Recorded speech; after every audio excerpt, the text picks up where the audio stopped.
Hello जान, हमार शादी हो रहल। अरे काहे मजाक करतर हो? ना ना जान, सही कहता। अरे तू तो जानते बाड़ू कि तोरा बिना हम एक पल ना जिए नी, तो सारी उम्र कैसे के काटेम तोरा बिना। तू जिए चाहे मर, हमके कोनो परवाह नहीं है। 271 हमरा लइका मिल गइल। अरे तोरा से तो ये उम्मीद ना रहे हमरा।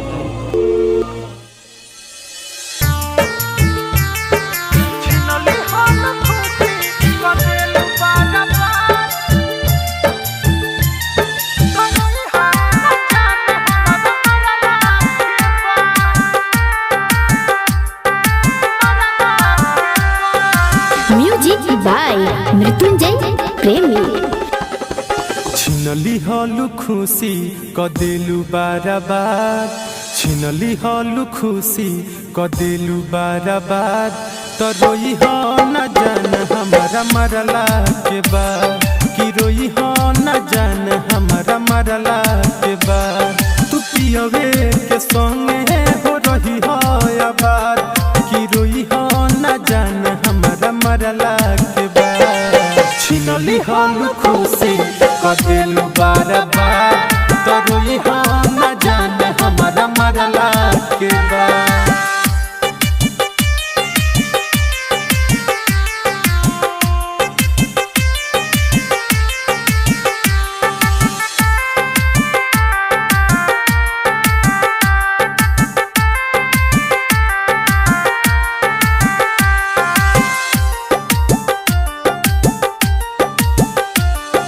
तोहरा बिना हमसे जियल जाई ना सोनम, बढ़ल जाता दर्द नहीं होत बावे कम।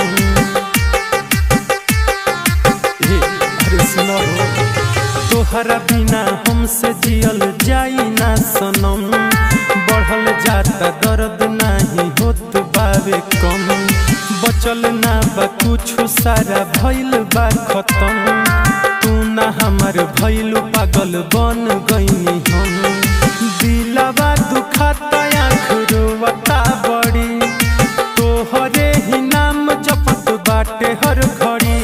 न जियते जी हमारा के कइलु होया, छिनली हलु खुशी कदेलु बाराबार। तो रोई हो न जाने हमारा मरला के बाद।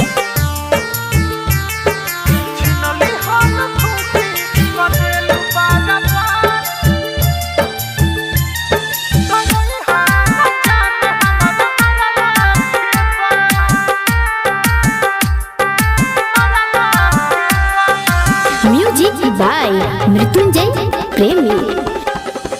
प्यारो से दिल हमार डर गइल बा, दुनिया से मन अब तो भर गइल बा। अरे काहे कइलू ऐसे? प्यारो से दिल हमार डर गइल बा, दुनिया से मन अब तो भर गइल बा। इतना हम टूट के चाहनी तोहके, तब तोहर डोली दूसरा घर गइल बा। राइटर ज्ञानी अरोवेला दीपक, हमारा पयब के जटाई हो। इहे सोची सोची फेल होता वे।